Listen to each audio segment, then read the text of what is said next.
The smell of cardboard and fresh paint was the scent of freedom. Joyce stood in the middle of her new, modest apartment, surrounded by a chaotic fortress of moving boxes. A weary but triumphant smile touched her lips. She had done it. She had finally escaped. Escaped the suffocating grip of a relationship that had tried to shrink her into someone she didn't recognize. With a sigh that felt like it released years of pent-up anxiety, she walked to the single large window. It didn't overlook a glittering city skyline, but something far better. A small, slightly overgrown patch of green that was all hers. Her own little garden. It was the first place on earth she could truly call her own. A wave of giddy excitement washed over her. She had to tell someone.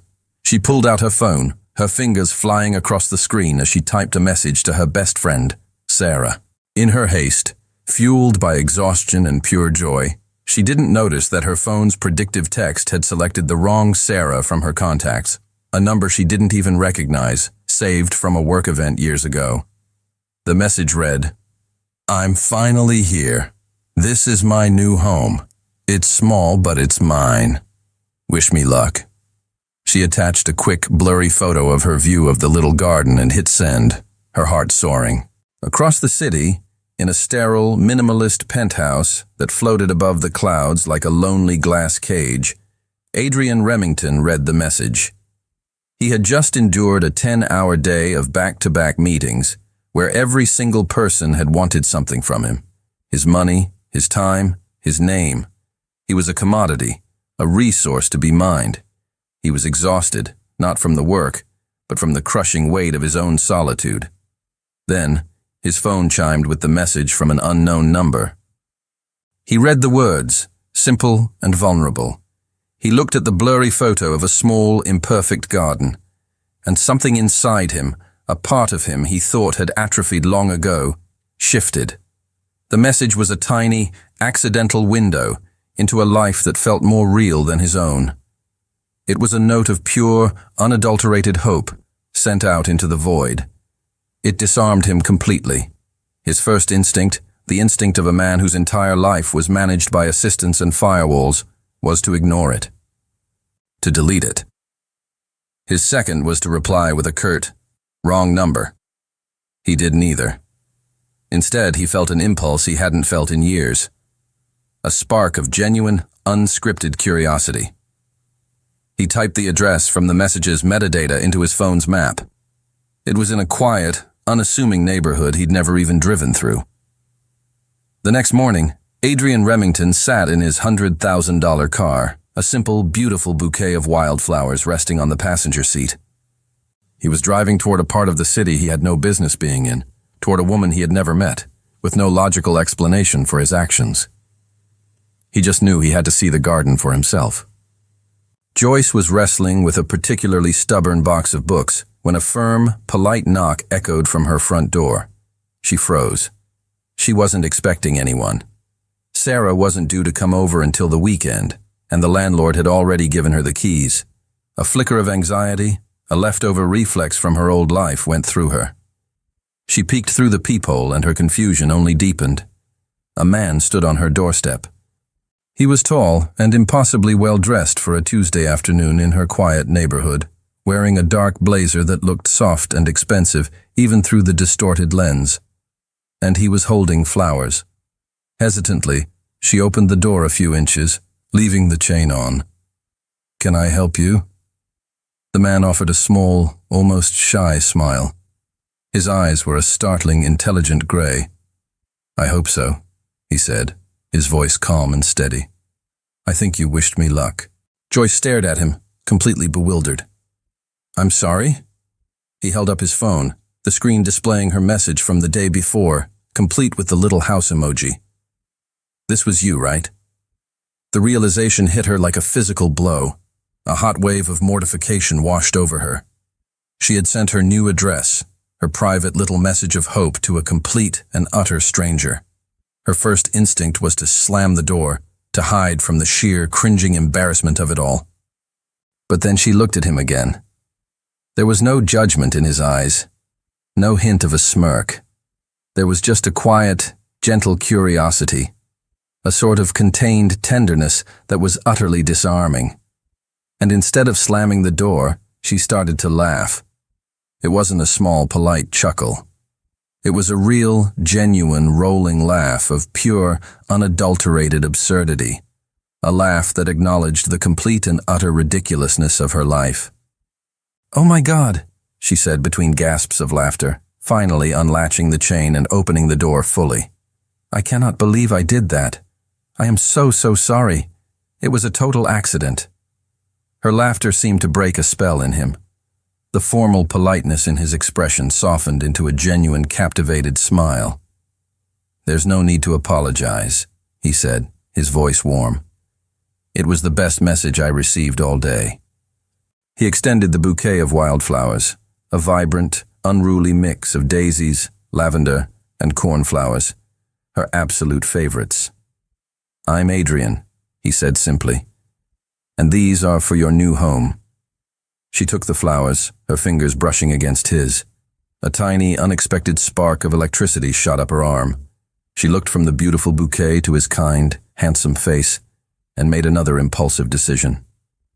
"The least I can do is offer you a coffee as an apology," she said, gesturing into the chaotic sea of boxes that was her living room. "If you're brave enough to enter." "I think I can handle it," he said, that captivating smile widening. He stepped inside, and she closed the door. They sat on upturned moving boxes, drinking instant coffee from mismatched mugs, surrounded by the beautiful, unfinished mess of her new life. The billionaire and the librarian. And as they began to talk, the strangeness of the situation melted away, leaving only the simple, undeniable, and immediate connection between a man and a woman who had found each other by the most unlikely of accidents. The conversation flowed with a startling, unexpected ease. They didn't talk about anything important, and yet it felt like the most important conversation Joyce had had in years. He didn't ask about her past or why she had moved. She didn't ask about his job, and he only offered a vague, "I invest in projects," when she hinted at it. They talked about books and travel and the simple, profound joy of a quiet morning. He had a way of listening that made her feel like she was the only person in the world. He didn't stay long, but the warmth of his presence lingered long after he left, a stark contrast to the cold, lonely silence she had grown accustomed to. 2 days later, he texted her, "You showed me your new home. Now show me your favorite place in the city." The request was simple, direct, and impossible to refuse. She took him on a tour of her world. Not a world of fancy restaurants or exclusive clubs, but a world of quiet, hidden treasures. She led him through the hushed, reverent aisles of the public library where she worked, her voice a happy whisper as she pointed out her favorite first editions.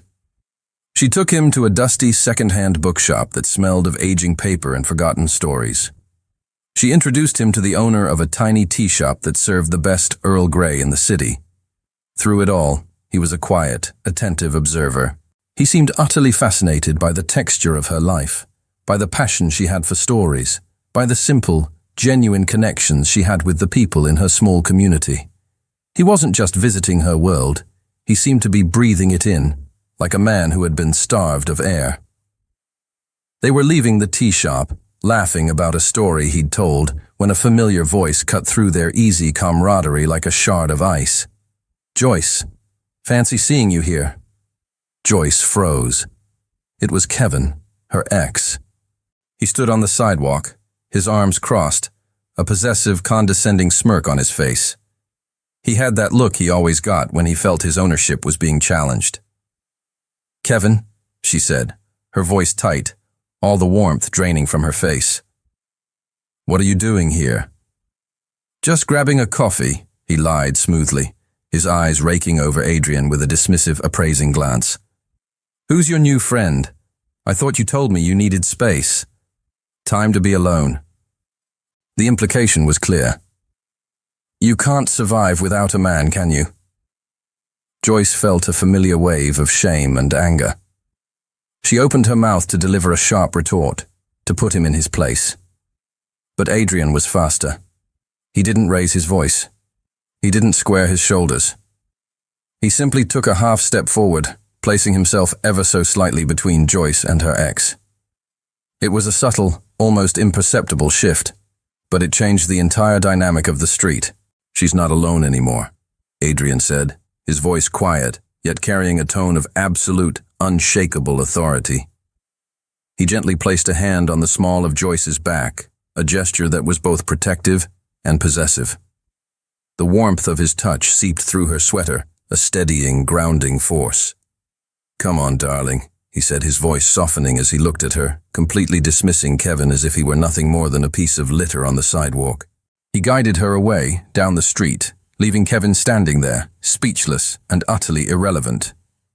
Joyce's heart was hammering in her chest, a frantic, wild rhythm. It wasn't a rhythm of fear.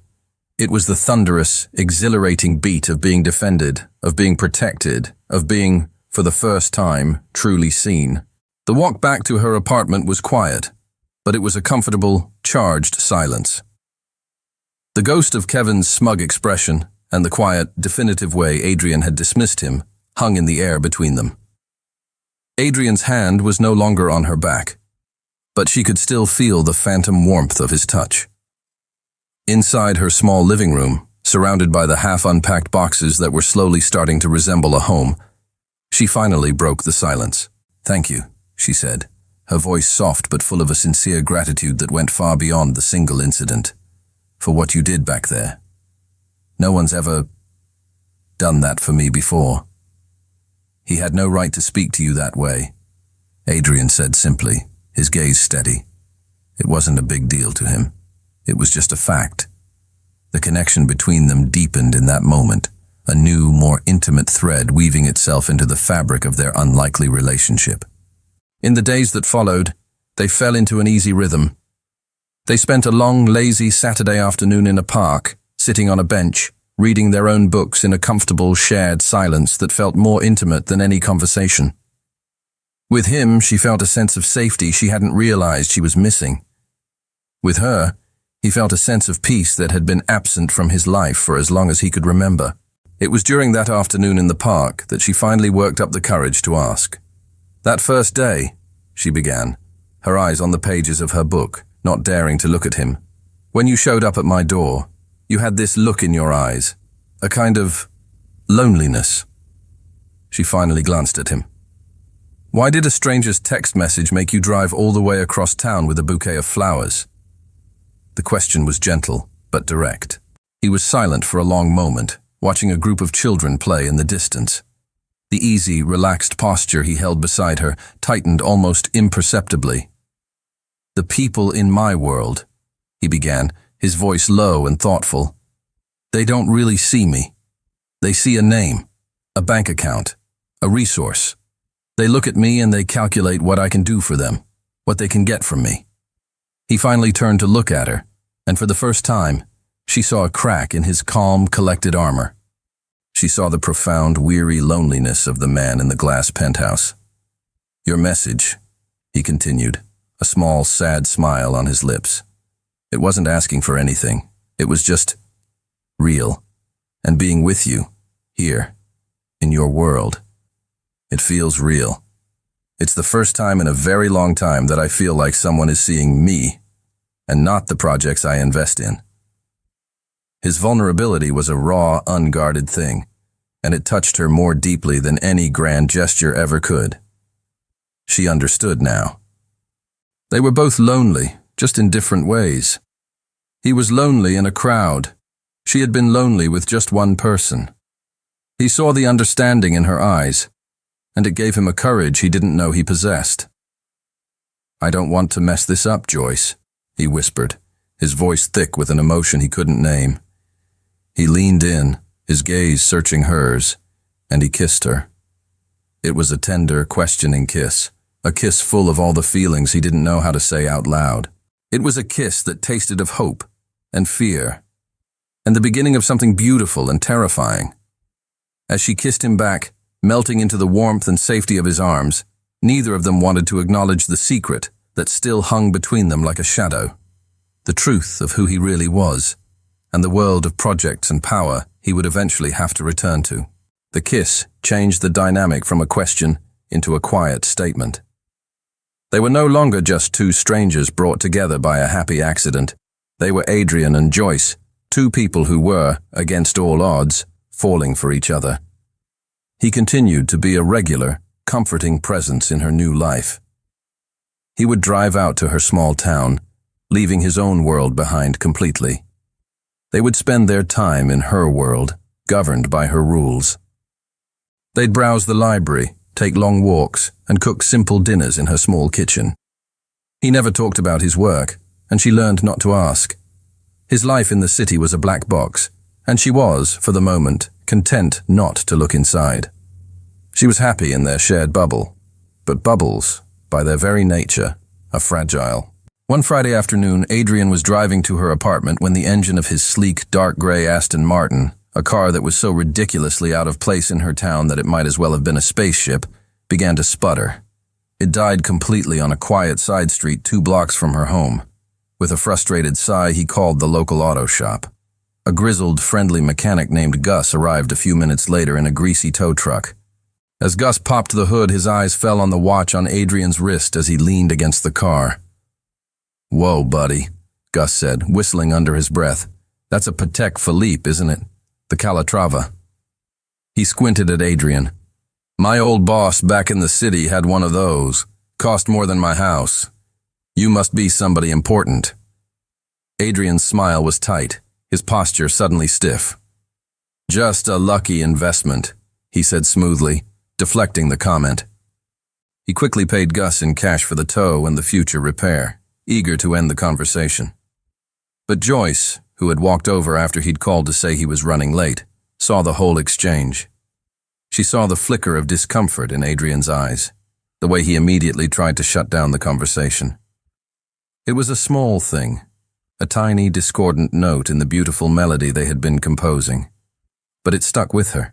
Later that afternoon, as they were walking through the town square, they passed a newsstand. Joyce's eyes drifted over the rows of magazines and then stopped. Her blood ran cold. On the cover of a glossy business journal, under the headline, "Titans of Tech, the Innovators Shaping Our Future," was a small, professional headshot. The man in the photo was clean-shaven and wearing a severe suit, his expression formidable and intense. It was a world away from the relaxed, kind-faced man standing beside her, but it was, without a single doubt, him. The name printed beneath the photo was Adrian Remington, CEO of Remington Holdings. Joyce stopped walking, her feet suddenly rooted to the pavement. The world seemed to tilt on its axis. She looked from the powerful, intimidating man on the magazine cover to the man standing beside her in a simple, soft sweater. "Adrian." "Remington?" she whispered, her voice barely audible. She held up a trembling finger, pointing at the magazine. She watched as all the color drained from his face. The easy, happy warmth in his eyes was extinguished, replaced by a look of pure, gut-wrenching panic. The bubble had just burst. The walk back to her apartment was a silent, suffocating ordeal. The easy comfort that had existed between them just minutes before had been replaced by a thick, heavy wall of unspoken truth. Adrian kept trying to speak, starting sentences that trailed off into nothing. "Joyce, I can explain. It's not what you think." But the words were hollow, meaningless. As soon as she closed the door to her apartment, she turned away from him, needing space. "I think you should go," she said, her voice flat and devoid of emotion. "Please," he begged, his voice raw with a desperation she had never heard before. "Just let me talk to you." "I can't," she whispered, shaking her head. "Not right now." After he left, the silence in her small apartment was deafening. She sank onto her sofa, her body trembling. With a sense of dread, she opened her laptop and typed his name into the search bar. The results exploded across her screen, a digital tidal wave of a life he had kept completely hidden. Adrian Remington, the elusive billionaire behind the tech empire. Remington Holdings announces record profits. The CEO no one sees. Inside the solitary world of Adrian Remington, article after article detailed his immense wealth, his cutthroat business acumen, his almost pathological need for privacy. There were photos of him at glittering galas, stepping out of private jets, standing on stages in front of thousands of people.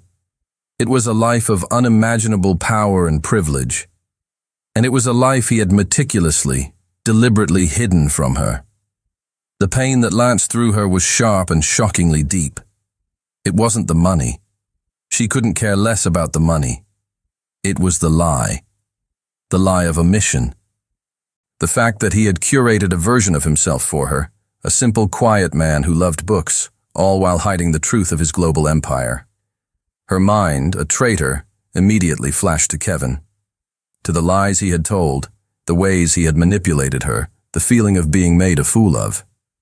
Had she really been so blind as to fall into the same trap again, just on a grander, more spectacular scale?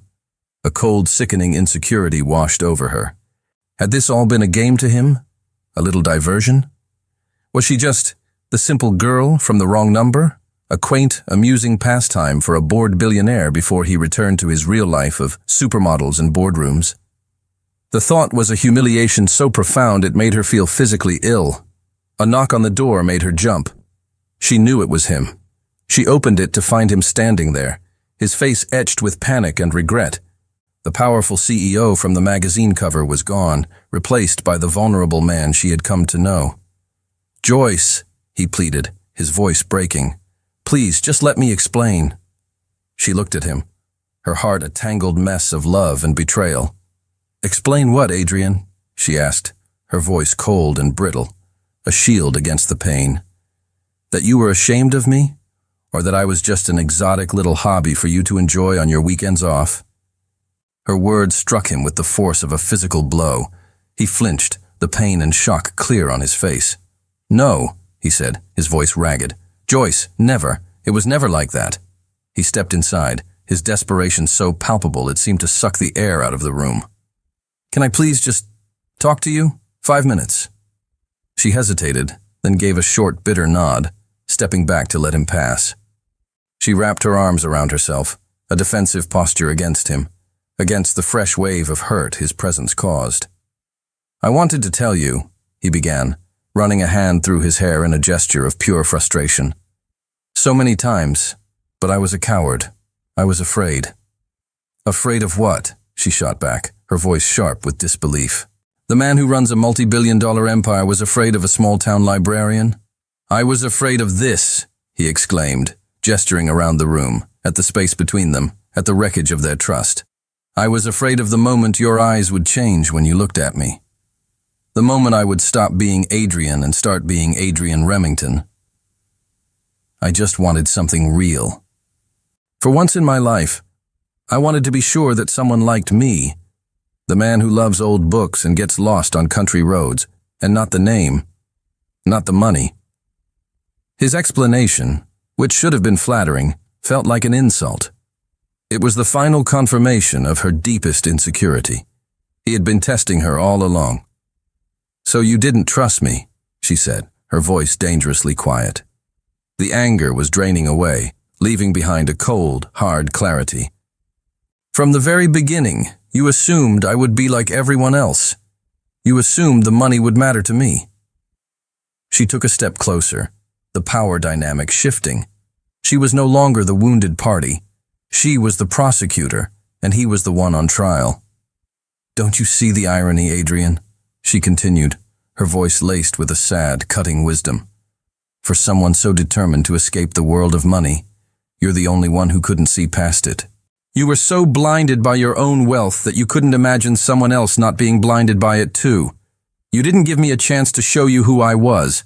You judged me before I ever had a chance." The truth of her words landed, dismantling his entire defense. He stared at her, the full weight of his mistake crashing down on him. He had been so focused on protecting his heart from a perceived threat that he had preemptively broken hers. In his fear of being judged, he had committed the greater sin.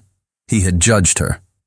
The fight drained out of him, leaving him looking hollowed out and defeated. "You're right," he whispered, his voice hoarse with regret. "My fear, my own baggage. It made me cynical. I insulted you in the worst possible way, and I am so sorry." The apology was sincere. She could see it in the raw, unguarded pain in his eyes. But sincerity couldn't erase the deceit. "I don't know if I can trust someone who didn't trust me first," she said, the words feeling like stones in her mouth. Her heart was screaming at her to forgive him, to run into his arms, but the wound was too fresh, too deep. She looked away from him, toward the window, at the small garden that had once symbolized her freedom. "I think you should go." He stood there for a long moment, hoping she would change her mind. When she didn't, he turned and walked out the door, the soft click of it closing behind him sounding as final as a gavel. He had everything in the world, but he had just lost the only thing that mattered. And he knew, with a sickening certainty, that this was one loss all his money could never fix. The days that followed were a study in gray. Joyce went through the motions of her life, working at the library, tending to her small garden, unpacking the last of her boxes, but the color had been drained from her world. His absence was a physical ache, a constant low-grade fever of longing and hurt.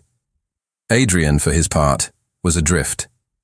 He tried to lose himself in work, but the numbers on the spreadsheets blurred together, meaningless. The silence of his penthouse was no longer a peaceful sanctuary. It was a crushing, suffocating void. He knew he had to give her space, but the fear of losing her completely was a frantic, clawing thing in his chest. He started making excuses to be in her town, a meeting with a local tech startup, a drive to see the autumn foliage. He would park his car streets away and just walk, hoping for a glimpse of her. One crisp afternoon, his desperate hope was answered. He saw her. She was sitting in the window of the town's main coffee shop, the Daily Grind. But she wasn't alone. She was sitting with a man, a handsome, friendly-looking man with kind eyes and an easy smile. They were leaning over a notebook, talking animatedly. Joyce laughed, a bright, beautiful sound that Adrian felt like a punch to the gut. He hadn't heard her laugh like that in weeks. The man was David, a local author and a regular at Joyce's library. He had asked her to meet for coffee to discuss his new book, hoping she might help with some historical research. He was also, quite clearly, smitten with her. Adrian stood across the street, a cold, unfamiliar fire igniting in his veins. It was jealousy, raw and ugly and powerful. He despised the feeling, despised the weakness it implied, but he was helpless against it. He saw the way David looked at her, the way she smiled back at him, and a possessive, irrational rage washed over him. He didn't think. He just acted. He strode across the street and pushed open the door to the coffee shop, the little bell above it chiming his unwelcome arrival. He walked directly to their table, his presence immediately sucking all the warmth and easy laughter out of their conversation. "Joyce," he said, his voice tight and clipped. "I need to speak with you. It's urgent." Joyce looked up, her expression a mixture of shock and annoyance. David looked between the two of them, his friendly smile faltering. "I'm in a meeting, Adrian," she said, her tone cool and professional. "I don't care," he bit out, his eyes flicking to David with a look of pure, undisguised animosity. "This can't wait." The possessiveness in his tone was a slap. It was the same controlling behavior she had run from with Kevin. He wasn't acting like a man trying to earn back her trust. He was acting like a man staking a claim. The shock on Joyce's face hardened into a cold, quiet fury. She saw in that single, arrogant moment that he still didn't understand. He thought he could command her attention, interrupt her life, simply because he wanted to. The jealousy, which he had intended as a desperate gesture to show how much he cared, had backfired spectacularly.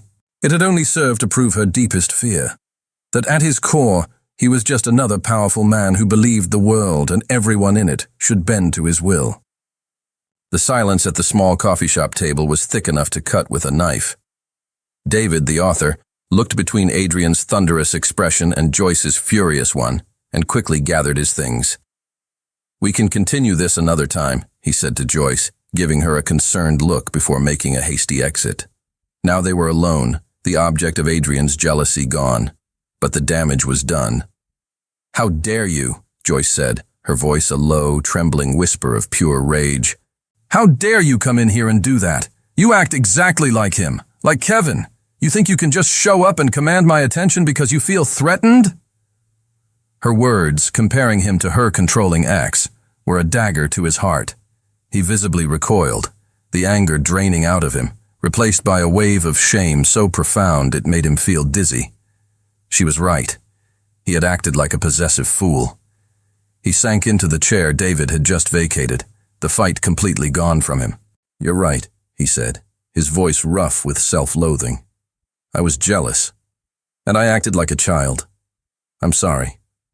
He finally looked at her, his eyes pleading. I saw you laughing with him, and I panicked. The thought of losing you for good." "Your panic doesn't give you the right to control me," she shot back, though his raw, honest confession had taken some of the wind out of her sails. "I know," he said quietly. "I know words aren't enough anymore. I need to show you. I need to prove that I trust you, and that I'm not that person." He fell silent, his mind racing. He had to do something. Not a gift. Not an apology. A gesture. A grand, meaningful gesture that proved he had listened, that he understood. He thought about their conversations, about her dreams, about the little cafe bookstore she had mentioned in passing, the one she wanted to open someday. He had an idea. It was insane. It was impulsive. It was perfect. The next day, he didn't text or call. He just showed up at her apartment. When she opened the door, her expression wary, he simply handed her a large, official-looking envelope. "What is this?" she asked, her voice suspicious. "An apology," he said. She opened it. Inside was the deed to a building. The old abandoned clock tower building in the center of her town square. A beautiful, historic, and completely derelict property that had been for sale for years. The deed had been transferred into one name, Joyce Turner. She stared at the document, then back at him, her face a mask of disbelief. What did you do?" I can't accept this, Adrian. This is insane." "I know," he said, holding up his hands in a gesture of peace. "And you don't have to accept it as a gift. Don't think of it as me giving you something. Think of it as a challenge, a wager." He took a step back, giving her space, his eyes earnest and sincere. "I'm not offering you a shortcut, Joyce. I'm offering you a starting line. The building is just bricks and mortar. It's empty. It needs a soul. It needs a dream. I'm betting that you have the courage, the vision, and the strength to turn that into the bookstore you've always wanted." He looked at her, his heart in his eyes. "Prove me right. Prove to yourself, and to everyone who ever doubted you, that you can build your own damn dream from the ground up." It was a gesture of immense wealth, yes, but it was framed as an act of immense faith. He wasn't giving her a finished product. He was giving her a broken, beautiful, potential-filled beginning. He was giving her a challenge he knew she was more than capable of meeting. It wasn't a handout. It was a dare. And it left her completely, utterly speechless. Joyce stood in her small living room, the deed clutched in her hand, the paper feeling impossibly heavy. The old clock tower building. It was the heart of their town, a landmark everyone lamented was falling into ruin. The idea of bringing it back to life, of filling it with books and light and the smell of coffee. It was a dream so big she had never even dared to voice it out loud. And he had just handed it to her. "This is manipulation, you know," she said, her voice quiet. But the accusation lacked its earlier fire. "Is it?" he countered gently. "Or is it faith? I'm not asking for anything in return, Joyce. The building is yours. You can sell it tomorrow and never speak to me again. But I don't think you will. I think you're a builder. I'm just giving you something to build with." His words hit their mark. He wasn't trying to buy her forgiveness. He was challenging her to be the person he already saw. After a long, silent battle with her own pride and fear, she gave a single, almost imperceptible nod. She accepted the challenge. The reality, however, set in quickly. The building was a beautiful shell, but it needed everything. New plumbing, updated electrical, structural repairs. And then there was the cost of inventory, equipment, and staffing. Joyce spent her nights hunched over her laptop, drafting a business plan, the numbers growing into a terrifying, insurmountable mountain. The deed was a starting line, but the finish line was on the other side of a financial chasm. Armed with her meticulously crafted plan, she walked into the local bank. The loan officer, a man named Mr. Peterson, was polite, but deeply condescending.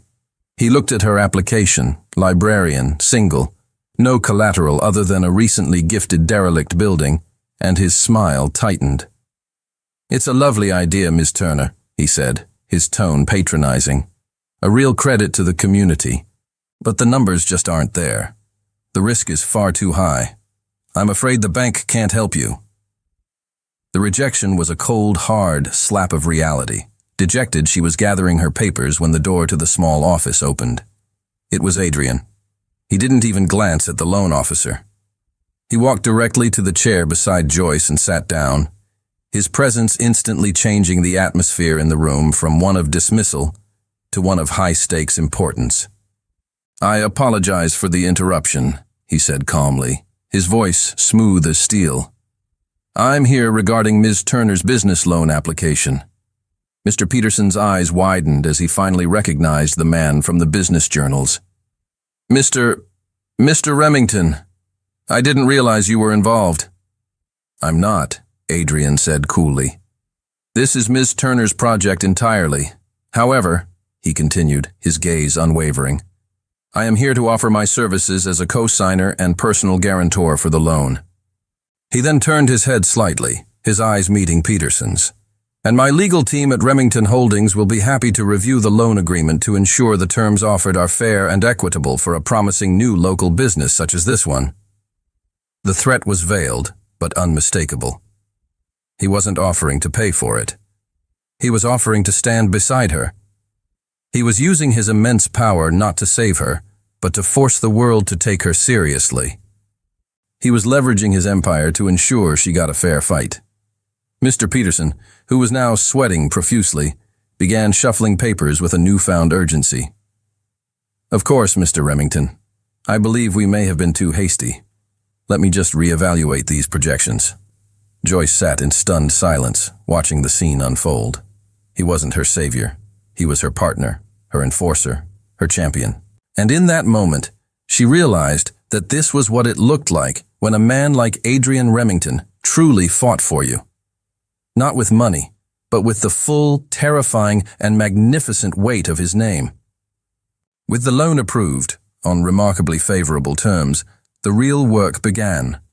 The old clock tower building, which had been silent for a decade, came to life with the sounds of construction. Joyce threw herself into the project with a ferocity she didn't know she possessed.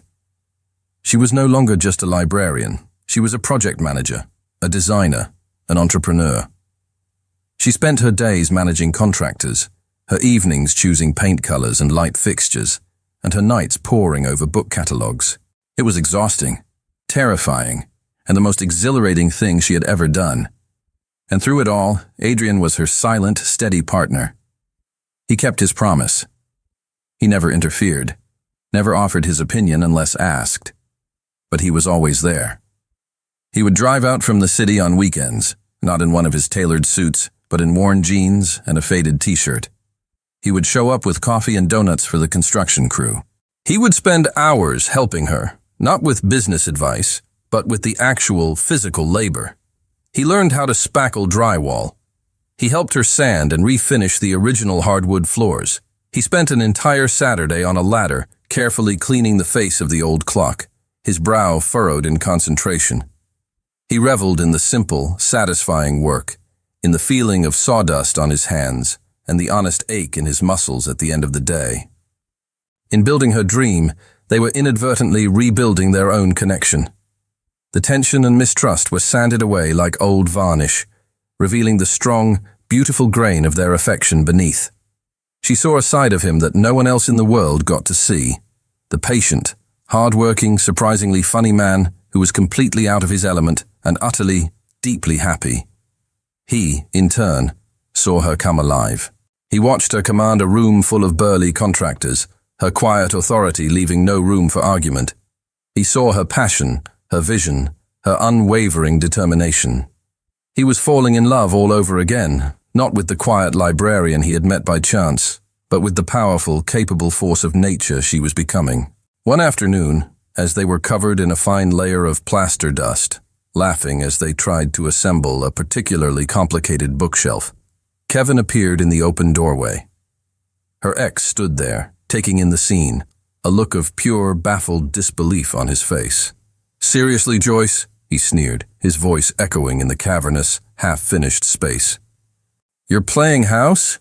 You really think a guy like that," he gestured dismissively at Adrian, "is going to stick around? He's just having a little fun, playing handyman in the countryside before he goes back to his real world of supermodels and boardrooms."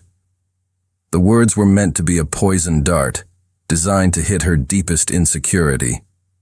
Before Joyce could even react, Adrian, who had overheard every word, slowly put down his screwdriver.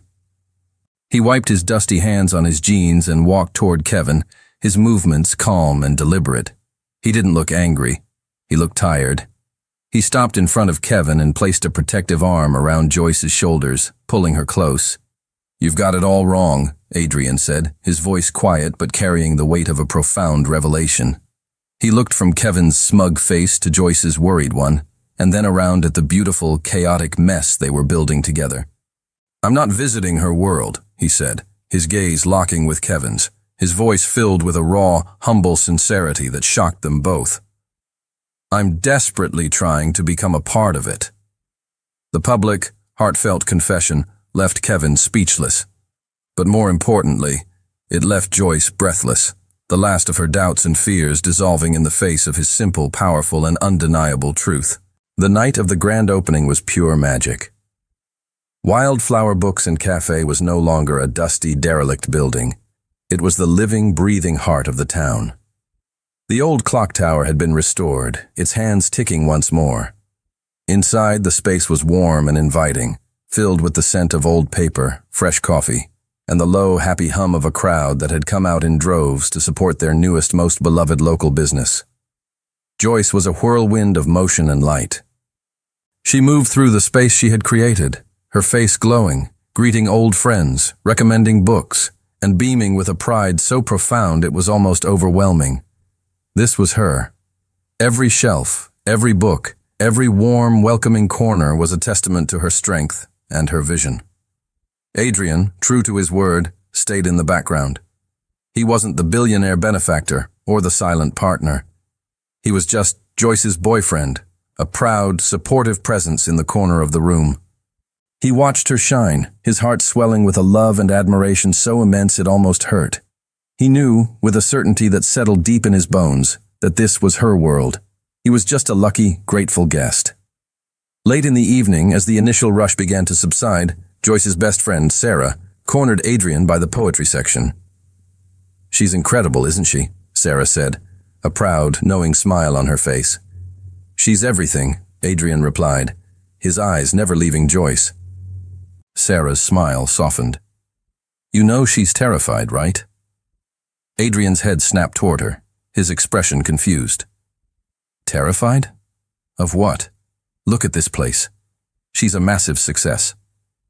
"She's not afraid of failing, Adrian," Sarah said gently, her voice dropping so only he could hear. "She's afraid of you leaving." The words hit him with an unexpected force. "Leaving? Why would I leave?" "Because the project is done," Sarah explained patiently. "The cafe is open. The dream is built. In her mind, the reason for you to be here, in her world, is gone. She's falling completely in love with you, but she's terrified that now that the fun is over, you'll get bored and retreat back to your real life, leaving her with this beautiful, painful reminder of you." The revelation struck Adrian with the force of a physical blow. He had been so focused on proving his trust, on empowering her, that he hadn't realized her deepest insecurity remained. The fear that she was just a temporary stop in his life, not the destination. He had to show her, once and for all, that her world wasn't a place he was visiting. It was the place he wanted to call home. He saw the small, makeshift stage at the front of the cafe where a local musician had been playing earlier. An idea, bold and public and terrifying, formed in his mind. He walked to the stage, his heart pounding. He picked up the microphone. "Excuse me, everyone," he said, his voice amplified through the speakers, causing the remaining conversations to die down. "Could I have your attention for just a moment? My name is Adrian, and I'd like to say a few words." Every eye in the room turned to him. Joyce looked up from across the cafe, her face a mask of surprise and apprehension, her heart in her throat. She had no idea what he was about to do. A hush fell over the cafe. Every person in the room, from Joyce's oldest friends to the town mayor, turned to look at the handsome, mysterious man on the stage. Joyce stood frozen behind the counter, her hands gripping the smooth, cool wood, her heart hammering against her ribs. Adrian took a deep breath, his eyes finding hers across the crowded room, holding her gaze as if they were the only two people there. "Most of you don't know me," he began, his voice steady and clear, resonating with a quiet sincerity. "And those of you who might, probably know me by a name in a business journal or as the head of a company in the city.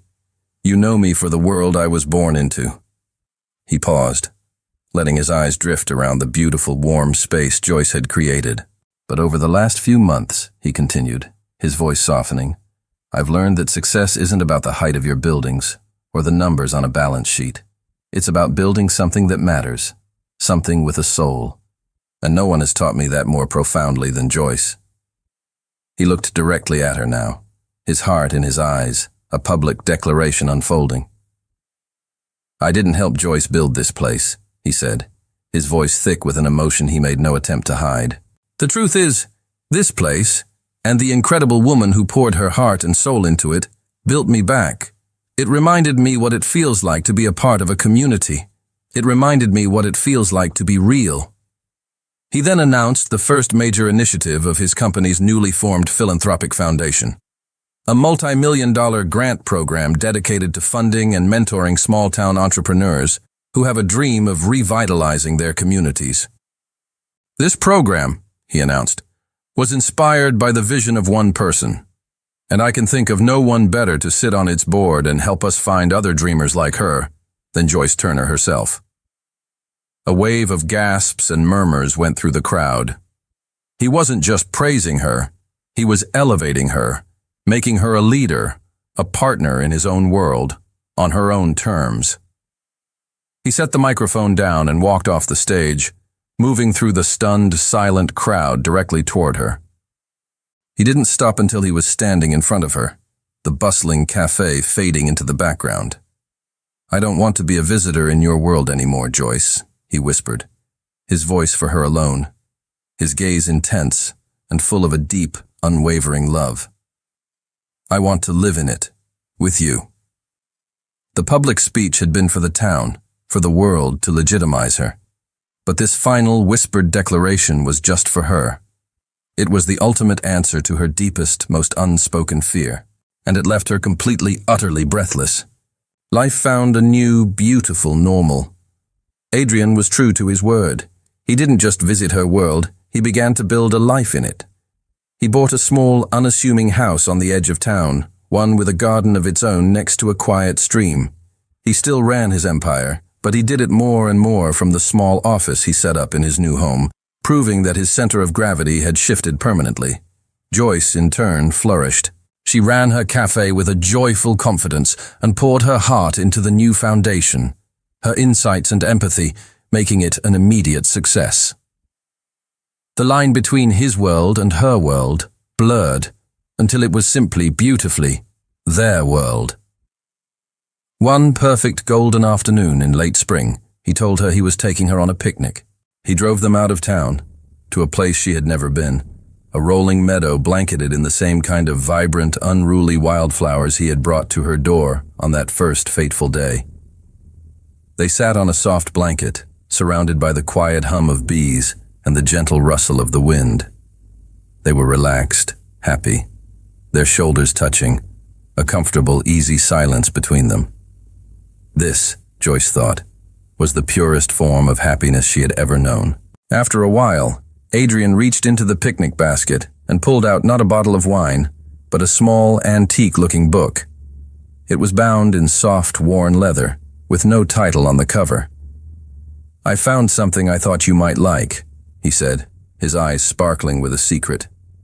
She took the book, her librarian's hands appreciating the feel of the old leather. It felt ancient, important. She opened it. The pages were thick, creamy, and completely blank, except for the very first page. Written on it, in Adrian's sharp, elegant handwriting, were just 6 words. Chapter 1. The Day I Met You. Joyce looked up from the page, her heart catching in her throat, her eyes wide and questioning. He was already moving, shifting from his relaxed position beside her onto one knee in the soft flower-strewn grass. "I have spent my entire life reading, collecting, and investing in other people's stories," he began, his voice low and thick with an emotion that made her own eyes well up. "But the only story I want to write, from now until my very last day, is ours." He reached into his pocket and pulled out a small, simple velvet box. He opened it to reveal a delicate, vintage-style ring, a single clear diamond that sparkled in the afternoon sun. "Joyce Turner," he said, his voice trembling ever so slightly. "My best friend, my partner, my favorite story. Will you marry me and help me fill the rest of these pages?" 2 years had passed since the day a stranger showed up on Joyce's doorstep with a bouquet of wildflowers. The Wildflower Books and Cafe was no longer a new venture. It was an institution, the undeniable heart of the town. The old clock tower chimed the hours, a steady, reliable heartbeat for the community Joyce had revitalized. On this particular sun-drenched Saturday, the cafe was alive. Joyce, now 6 months pregnant and glowing with a serene, happy confidence, moved through the tables, not as a frantic owner, but as a gracious host. She knew everyone by name, from the mayor who held his weekly informal meetings in a corner armchair, to the group of teenagers who debated fantasy novels by the window. Adrian arrived just after the lunch rush, sliding into his usual seat. He was no longer a visitor. He was a local. He had traded his penthouse for the house by the stream, his tailored suits for soft-spun sweaters, and his board meetings for video calls taken from his quiet home office. He hadn't abandoned his empire. He had simply bent its orbit to revolve around a new sun. He watched his wife, a manuscript for his company's new Discovery imprint, the one Joyce helped create, resting forgotten in his lap. He saw her recommend a book to an elderly woman, her face lighting up as she described the plot. He saw her share a laugh with Sarah, who was helping out behind the counter. He saw the easy way she rested a hand on her growing belly, a gesture of unconscious, maternal love. Later that evening, after the last customer had gone and the closed sign was hung on the door, they sat together in the quiet, darkened cafe. The only light came from a single reading lamp, casting a warm, golden glow over the two of them. "I had a call with David today," Joyce said, her feet propped up on a stool, her head resting on Adrian's shoulder. "His book is being published. By us. He said to thank you." "He should thank you," Adrian murmured, his arm wrapped securely around her. "You were the one who saw the potential in his early drafts. You were the one who gave him the platform." She counted softly. They had fallen into this easy rhythm, a partnership that extended into every corner of their lives. He smiled, pressing a kiss to her hair. "Speaking of platforms, I also had a call today from Kevin." Joyce tensed slightly. She hadn't seen or heard from her ex since the day he'd shown up at the construction site. "What did he want?" she asked, her voice neutral. "He wanted a job," Adrian said, a note of disbelief in his voice. "His company went under. He was surprisingly humble. Said he'd been following the foundation's work and was impressed. He asked if there was an entry-level opening." "And what did you say?" Joyce asked, sitting up to look at him. "I told him we weren't hiring," Adrian said simply, "but I also had HR send him a link to the small business grant application. I told him if he had a good idea, he should apply, just like anyone else." He looked at her, his expression serious. "I told him the board, which you chair, makes all the final decisions. His future is, quite literally, in your hands." Joyce stared at him, a slow smile spreading across her face. It wasn't an act of revenge. It was an act of profound, ultimate closure. It was a testament to how far she had come, from the woman who ran to the woman who now held the power to grant second chances. "That," she said, "was very well played, Mr. Remington." "I learned from the best, Mrs. Remington," he replied, his eyes twinkling. He stood and pulled her gently to her feet, his hands coming to rest on her belly, where a soft kick fluttered against his palm. His breath hitched, his expression softening into one of pure, unadulterated awe. "Our next chapter is getting impatient," he whispered, his forehead resting against hers. "She has her mother's spirit." Joyce laughed softly. He looked around the quiet, beautiful bookstore, at the rows of silent stories waiting to be read. He looked at his wife, the hero of his own favorite story. He looked at the life they had built, a life born from a single, accidental text message. "I used to think my life was a finished book," he said, his voice thick with emotion. "A lonely story with a predictable, empty ending." He pulled her closer, his heart overflowing. "You didn't just give me a new chapter, Joyce. You gave me a whole new book, and I can't wait to see how we write the rest of it." She wrapped her arms around his neck, her heart full and at peace. "Whatever it is," she whispered, "I know it will have a happy ending." And as they stood together in the heart of their dream, they knew it already had.